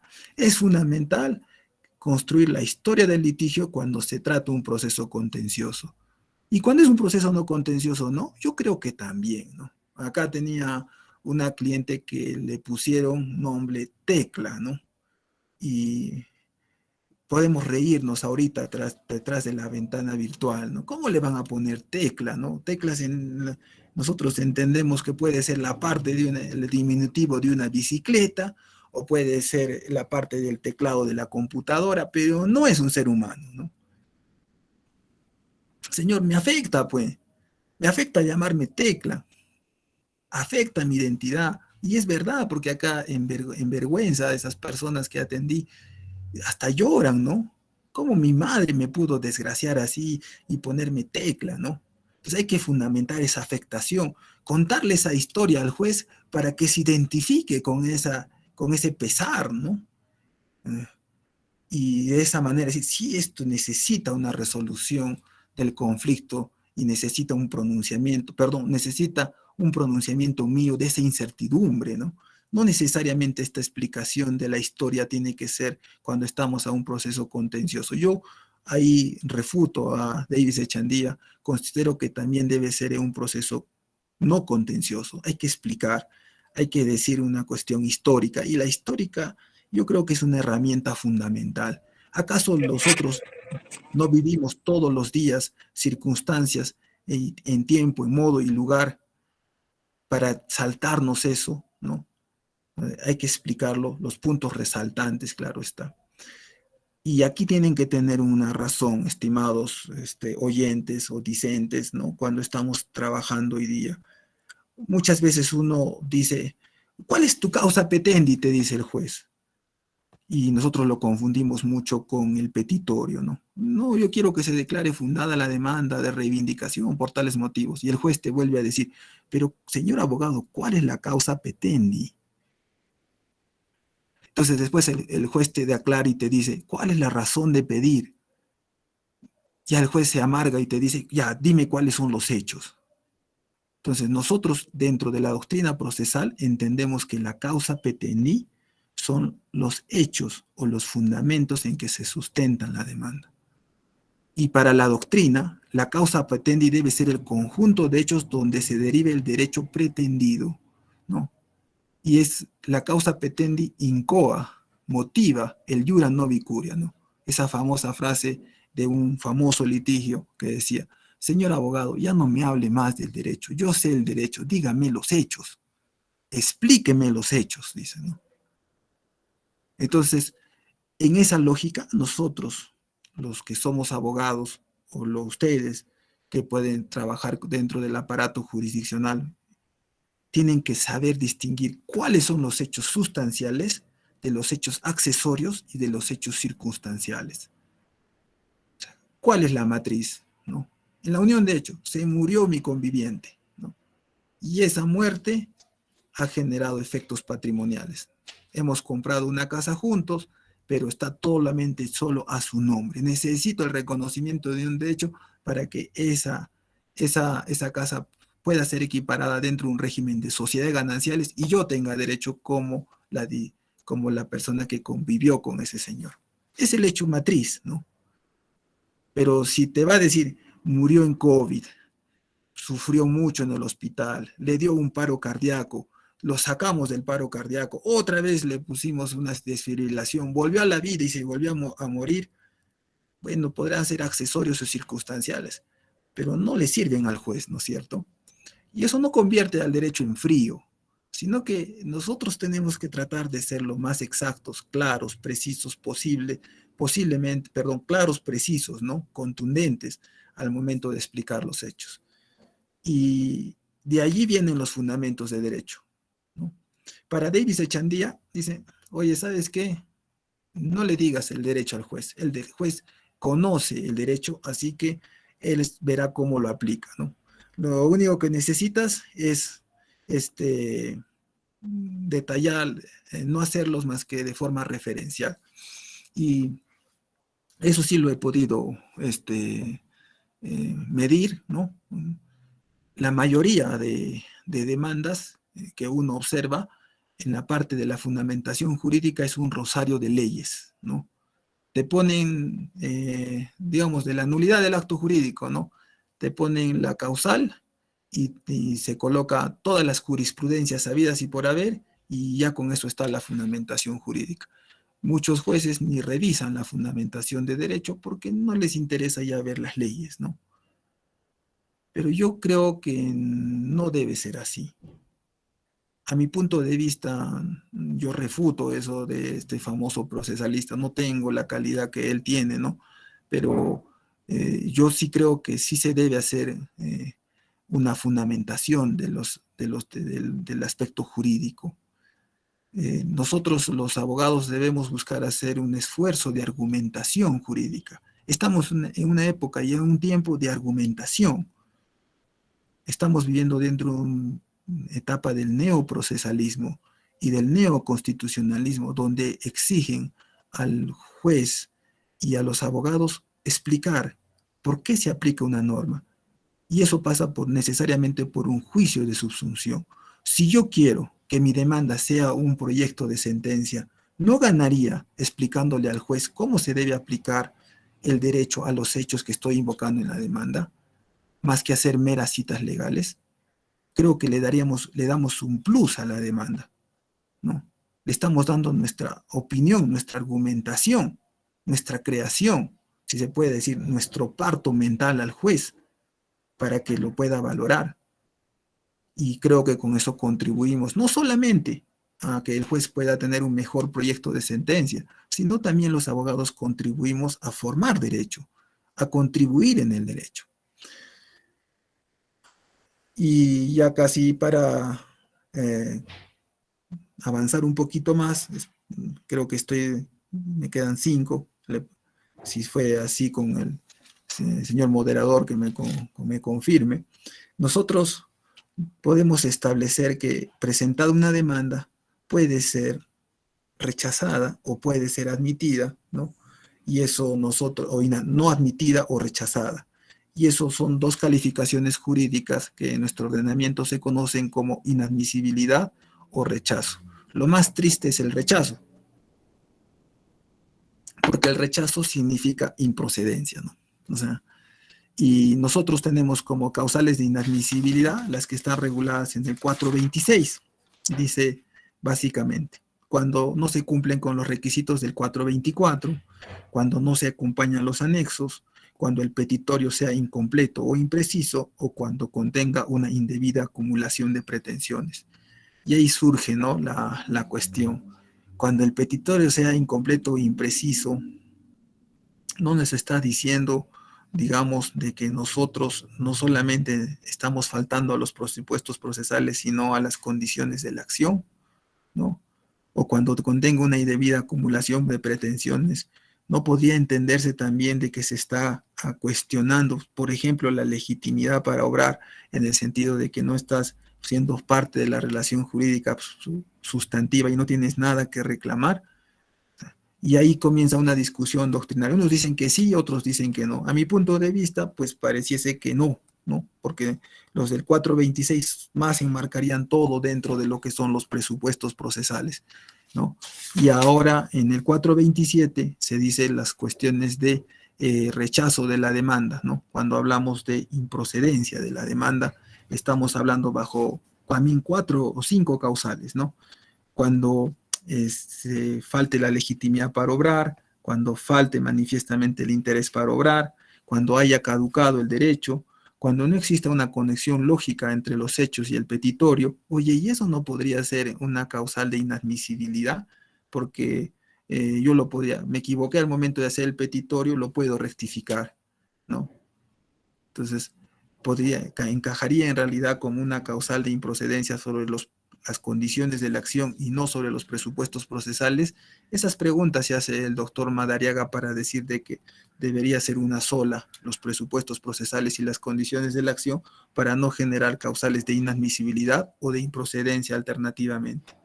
Y finalmente, cuando el petitorio fuese jurídica o físicamente imposible, ¿no?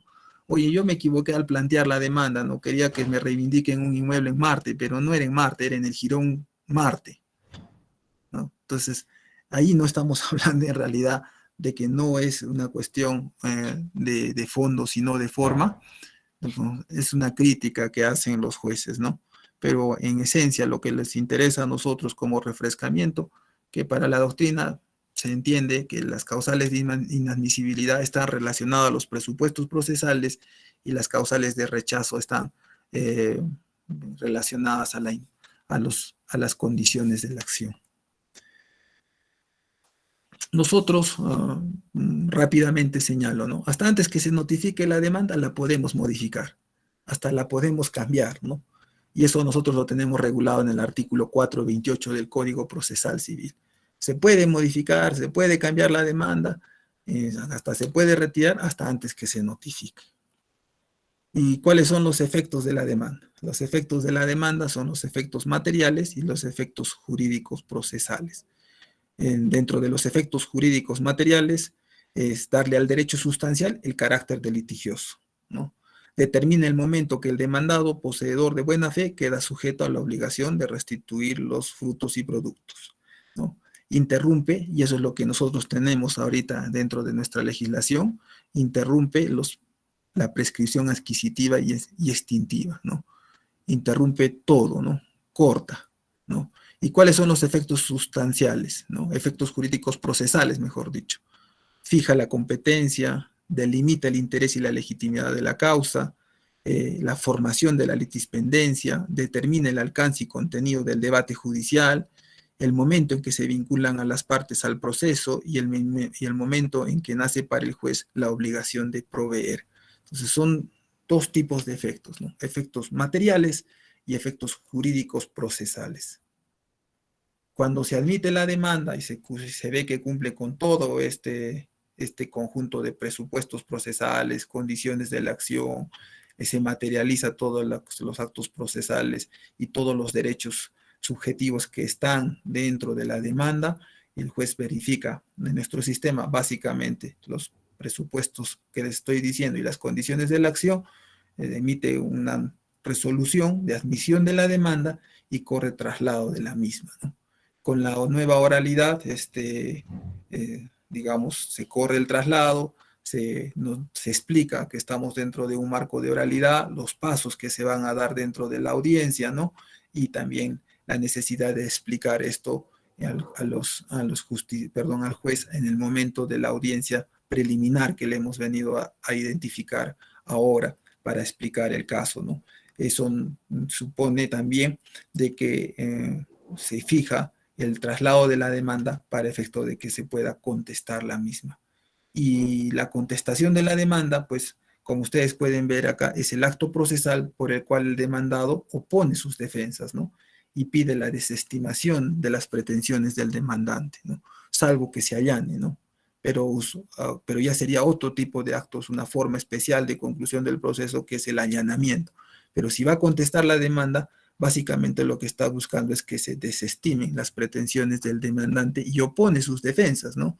Puede también formular las defensas de forma, por ejemplo, que son las famosas llamadas excepciones. En ese sentido debe entenderse hoy el concepto de litis contestatio, ¿no? O sea, la contestación de la demanda puede identificarse desde un término romano, ¿no? Como litis contestatio, ¿no? El momento que queda configurado el litigio para resolver. En nuestra regulación, tomando en cuenta la doctrina que les estoy diciendo, está en el artículo 442 del Código Procesal Civil. La interpretación de la demanda, ¿no? O sea, cuando nosotros vemos toda esta situación de la demanda, tenemos que hacer una interpretación conjunta, razonada y científica de la demanda, ¿no? Incluidos los medios probatorios. La interpretación jurídica y lógica busca una interpretación del contenido general para efecto de poder darle una mejor calificación jurídica a los hechos y las pretensiones incoadas por parte del demandante. Nosotros cuando hacemos una adecuada interpretación de la demanda, que es básico para la contestación de la demanda, podemos absolverla como dice el Código Procesal Civil. ¿Qué tenemos que hacer cuando contestamos una demanda? Cuando contestamos una demanda, como dice la norma, primero tenemos que absolver punto por punto los fundamentos de hecho y de derecho en que se sustenta la demanda, ¿no? Hay que desvirtuarlos, ¿no? No es cierto, no es verdad, hacer las precisiones correspondientes. Punto por punto hay que pronunciarse sobre los medios probatorios. Nosotros le decimos un pronunciamiento negativo a los medios probatorios, ¿no? Porque ese medio probatorio no tiene la pertinencia, la utilidad dentro de la teoría de la prueba para que pueda tener un convencimiento o una valoración como dice que debe darse el demandante. Hay que desvirtuar. Después de hacer ello, se procede a hacer una fundamentación de hecho y de derecho en que se sustenta la defensa, ¿no? O sea, sobre todo de ambos, ¿no? De hecho, señor juez, yo sustento mi defensa en tales aspectos, yo merezco ser reconocida como la concubina de este señor, ¿no? Hay muchos casos donde la persona convivía con 3 o 4 o 5 personas, ¿no? Entonces, no, acá no hay ninguna razón de convivencia en la contestación de la demanda, ¿no? El señor no ha cumplido con el criterio de fidelidad y lealtad porque tenía 3 o 4 parejas a la vez. Entonces, que se desestime el reconocimiento de unión de hecho que hemos tomado como parámetro. Entonces, eso hay que equipararlo a la ley, ¿no? El artículo tantos del Código Civil dice que tales son los presupuestos para el reconocimiento de hecho y no se cumple. Entonces, fundamentos de hecho y de derecho en que se sustenta la defensa y de ahí se anexan los medios probatorios en los que nosotros sustentamos precisamente esta posición. Es muy importante describir los medios probatorios que sean útiles y pertinentes, ¿no? Para efecto de poder, y eso también es una deficiencia que se tiene en las demandas, ¿no? Ofrezco tal medio de prueba y no dices por qué, para qué, cuándo, dónde, ¿no? Simplemente lo ofreces, ¿no? Entonces, a veces los jueces refutan eso, ¿no? Sobre todo, digamos, con las inspecciones judiciales o con los peritajes. Oye, está acá hablando una cuestión de derecho y tú me ofreces una inspección judicial. Impertinente, ¿no? Y le damos más trabajo a los jueces, ¿no? Entonces, ahí tenemos que tener en cuenta cuál es la utilidad y la pertinencia del medio de prueba y explicarlo en la contestación de la demanda. Y finalmente, la reconvención, ¿no? La reconvención, pues, unos dicen que es hacer valer el derecho de contradicción.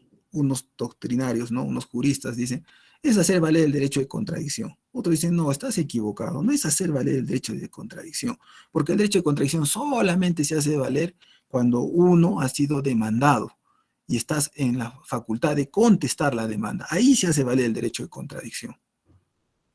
Cuando tú estás reconviniendo, más bien estás haciendo valer el derecho de acción del demandado. Está incoando una nueva acción judicial y por lo tanto está haciendo valer la acción judicial, el derecho de acción, no el contradictorio. Entonces, ¿con cuál nos quedamos? Bueno, yo me quedaría más con que es el derecho de acción del demandado, ¿no? porque el demandado está reconviniendo, está haciendo valer ese derecho de acción, está generando una demanda dentro del proceso para que el demandante pase a ser demandado. Entonces, miren, esa es una diferencia. No está contestando una demanda, está atacando. No está sometido, digamos, a lo que hemos hablado de esta cuestión de que previamente exista una demanda, ¿no? En la reconvención está atacando, ¿no? Bueno, puede ser discutible. Entre las pretensiones de la reconvención y de la demanda inicial debe existir alguna conexión o afinidad, aunque no sea necesario que se originen en el mismo título que les sirve de causa petente. Si es verdad, bueno, si estás planteando una nulidad de acto jurídico y reconvienes buscando una reivindicación, está pues conexidad, ¿no? Pero si estás demandando una nulidad de acto jurídico y reconvienes con un divorcio, pues no tiene nada que ver, ¿no? Entonces, eso también los jueces califican. Y la reconvención como acción judicial, pues tiene que cumplir todos los requisitos de una demanda, ¿no? Tal cual, 424 y todo lo que he venido desarrollando por parte de la doctrina nacional y la parte de la doctrina extranjera. Y con esto termino, ¿no? Diferencia entre demanda en debida forma y demanda fundada. Y me voy al origen de la ciencia procesal. Solamente los que tienen derecho sustantivo pueden reclamar. Y los que no tienen ningún derecho sustantivo no reclaman nada, ¿no? Pero ¿bajo qué lógica es eso, no? Cada ser humano considera que sí tiene un derecho sustantivo, ¿no? No le puedes limitar su posibilidad de recurrir a un juez si considera que hay una afectación a un derecho. Y los abogados ahí jugamos con una doble, como dice acá en la lámina, un doble matiz, ¿no? Una cosa es presentar una demanda en una debida forma y otra cosa muy distinta es presentar una demanda fundada. Una demanda en debida forma es la que nosotros estamos tal vez acostumbrados a hacer, que es presentarla cumpliendo el 424 y el 425. Y otra cosa responde, es muy distinto a hacer una demanda fundada, que responde a un acto de investigación, que responde a un acto de razonamiento, que responde a un acto de conocimiento de las instituciones de la teoría general del proceso, ¿no? Todo lo que he desarrollado en el decurso de esta sesión, que me he pasado creo 15 minutos, espero no haberlos agotado. ¿Para qué? Para que haya una revisión de una argumentación de fondo y se logre esa famosa meta, ¿no? Que es tener una sentencia favorable. Con eso concluyo, ¿no? Una demanda es bien hecha, es un proyecto de una sentencia a favor. Y con lo cual he terminado esta exposición. Muchas gracias por su atención. Espero cubrir y haber desarrollado. Es bastante largo, ¿no? Supone un trabajo de muchas sesiones universitarias, todo lo que he explicado, pero he tratado de resumirlas, más que todo desde un aspecto doctrinario y lo he complementado con la práctica que se da a diario, ¿no? Gracias por su atención, estimados discentes, y estoy a su atención si tienen alguna pregunta para hacerme, por favor.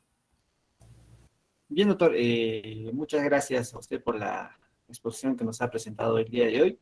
Invitamos a los participantes, si tuvieran alguna inquietud o comentario que realizar, pueden encender el micrófono o si no, utilizar el chat.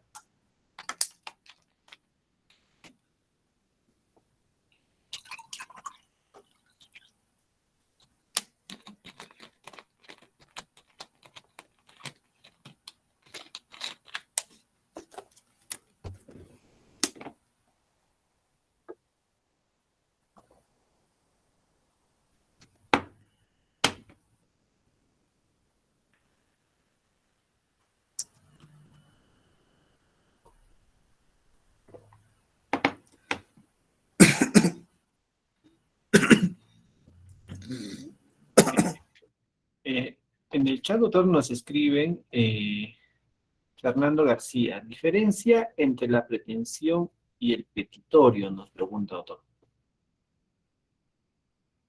Bien, gracias. Voy a disculpar una toalla, ¿no?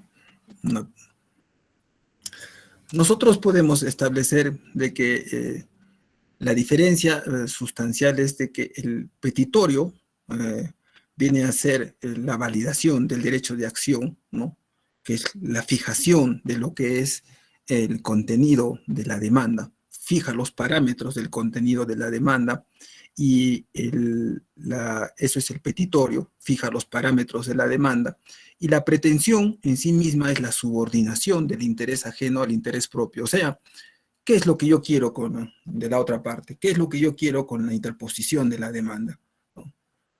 Quiero que me devuelva mi propiedad, quiero que me declare la unión de hecho. Entonces, la diferencia sustancial es esa, ¿no? Una delimitación de lo que es la demanda y otra cosa muy importante, que es la pretensión en sí misma, que es lo que yo quiero, el efecto final que quiero lograr con la demanda, que es la subordinación del interés ajeno al interés propio. Lo que sí podemos decir también que existe una subsunción, ¿no? Siempre la pretensión va a estar dentro del petitorio, ese es su lugar, su modus de vida, ¿no? Siempre la vamos a encontrar allí en lo que es el petitorio. De nada, pero que sea satisfecho la respuesta. Si hubiera alguna otra inquietud o comentario.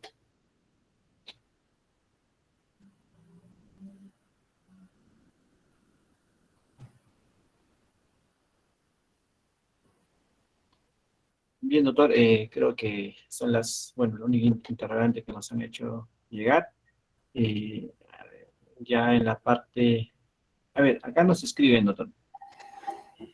Sí, a ver, la reconvención.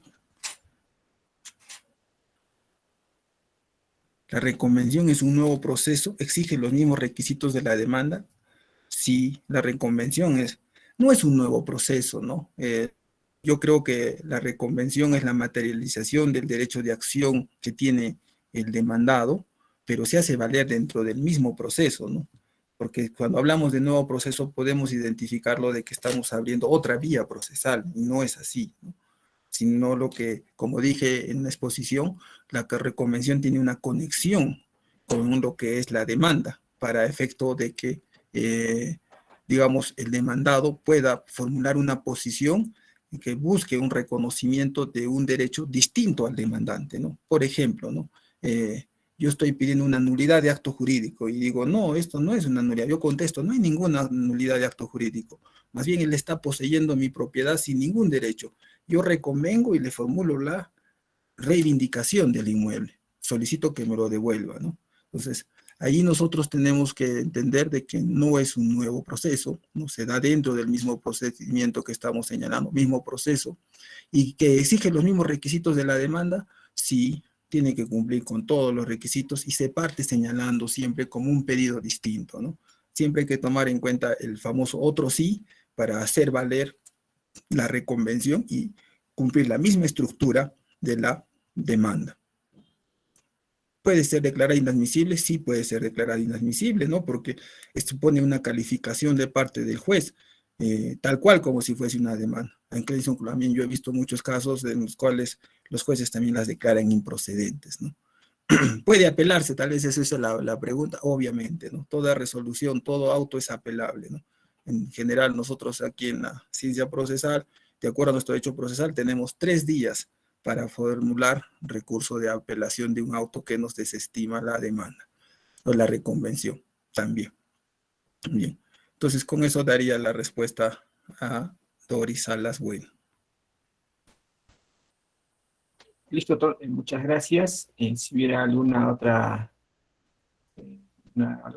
pregunta, pueden activar el micrófono o si no, realizarla a través del chat.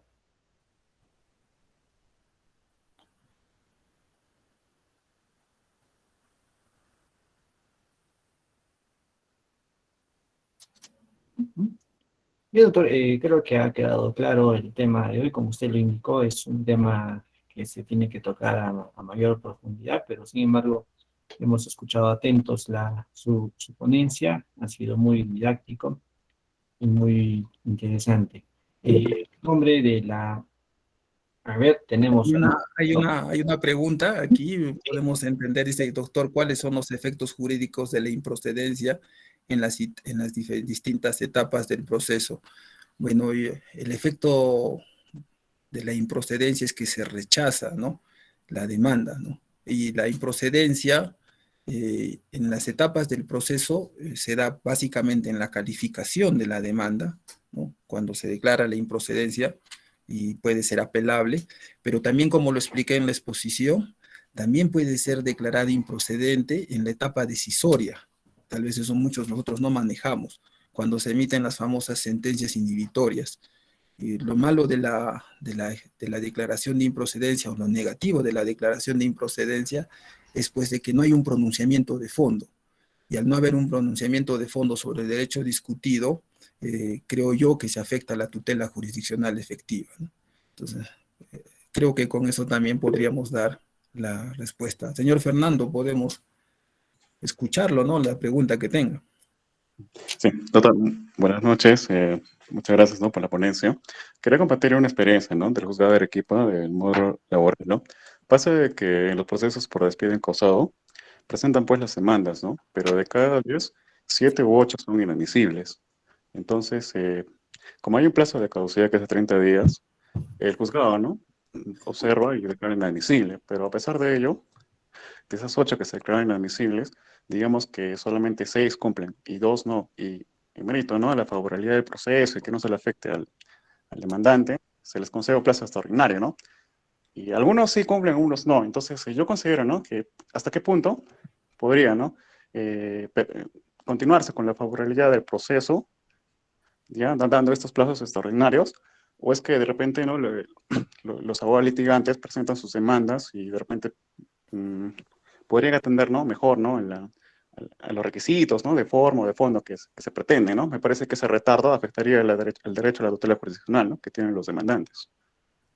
Sí, muy interesante, señor Fernando, ¿no?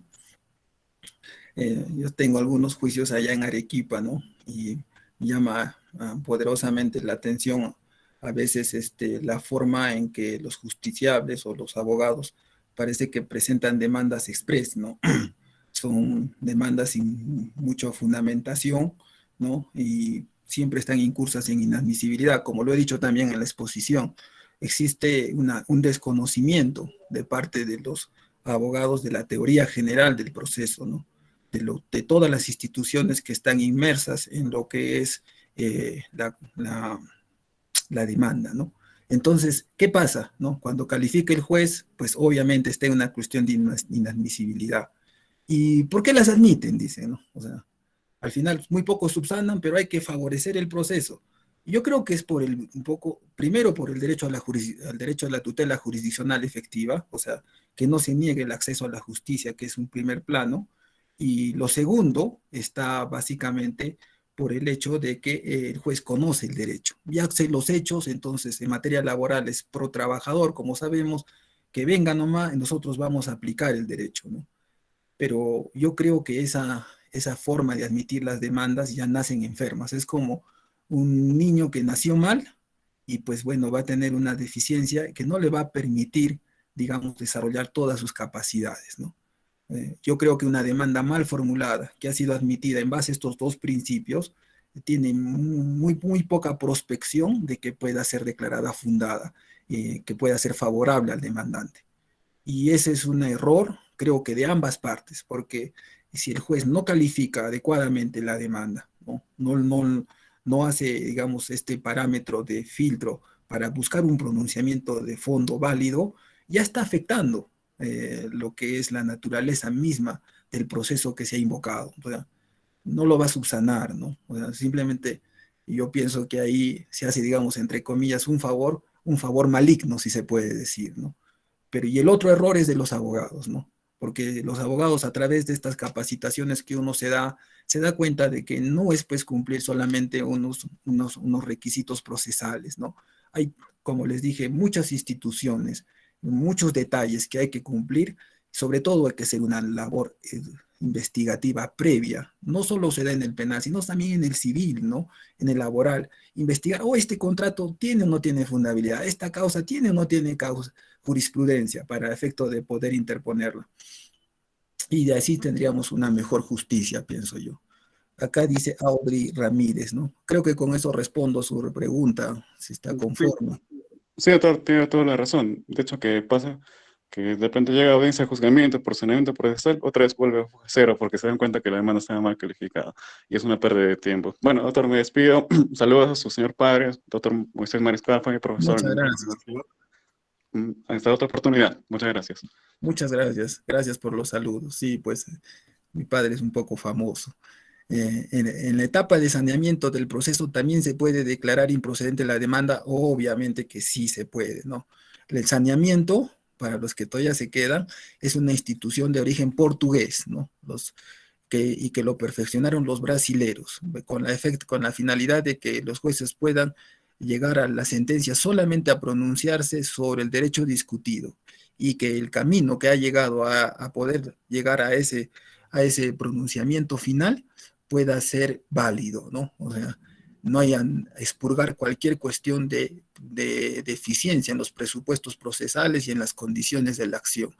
El saneamiento lo aplica el juez, ahora con las audiencias de oralidad, en las mismas audiencias el juez establece si está todo conforme en los presupuestos y las condiciones de la acción, o la pueden hacer las partes, ¿no? Básicamente el demandado cuando formula las famosas excepciones y cuestiones previas, ¿no?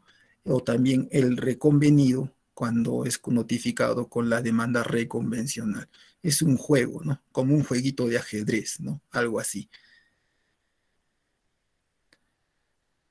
Dice, recientemente en un proceso de amparo que subió en apelación a la sala vimos un caso así, ¿no? Sí, pues, o sea, básicamente sí es de esa naturaleza, ¿no? Sí, creo que con eso respondo a su pregunta. Da para hablar esto mucho, ¿no? Pero también sé que el tiempo para los que trabajamos es corto, ¿no? Pero es un tema que podría explayarse muchísimo, pero también a veces estudiar mucho también agota, ¿no?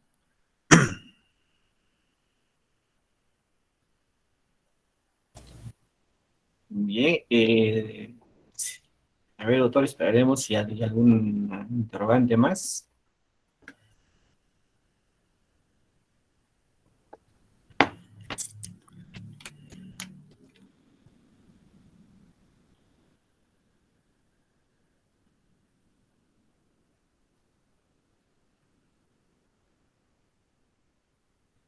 Bien, doctor, creo que ya son bueno, las interrogantes que nos han hecho llegar. Ya en la parte final de esta sesión, de este diplomado, no me queda más que agradecerle a nombre del Comité de Damas de la Corte Superior de Justicia de Puno, la Facultad de Ciencias y Jurídicas, que obviamente de la cual usted es docente, y también en nombre de la Presidencia de la Corte de Puno.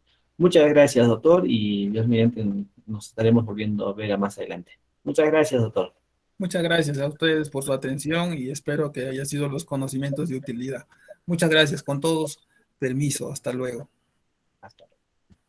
Bien, comunicamos a los participantes que la próxima sesión será el día de mañana, 11 de noviembre, a las 3 de la tarde. Respecto de la hora, bueno, el ponente es quien que nos ha solicitado, o sea, esa hora, en razón de que en horas de la tarde juega Perú, ¿no?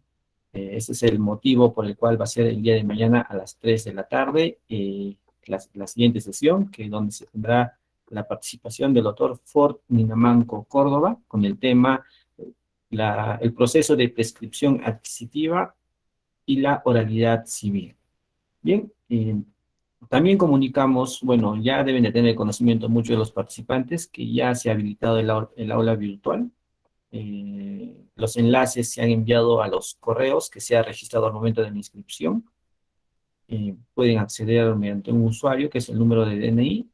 Ya demás indicaciones también lo pueden encontrar en el correo. Si no les hubiese llegado algún correo, me pueden escribir al WhatsApp. Yo les voy a reenviar porque ha habido un tema bueno, ha habido quizás una mala digitación o problemas, ¿no? Que son del Internet. que es por eso que no llega, ¿no? O tal vez está en la bandeja de correos no deseados. Pueden revisarlo, por favor, ahí.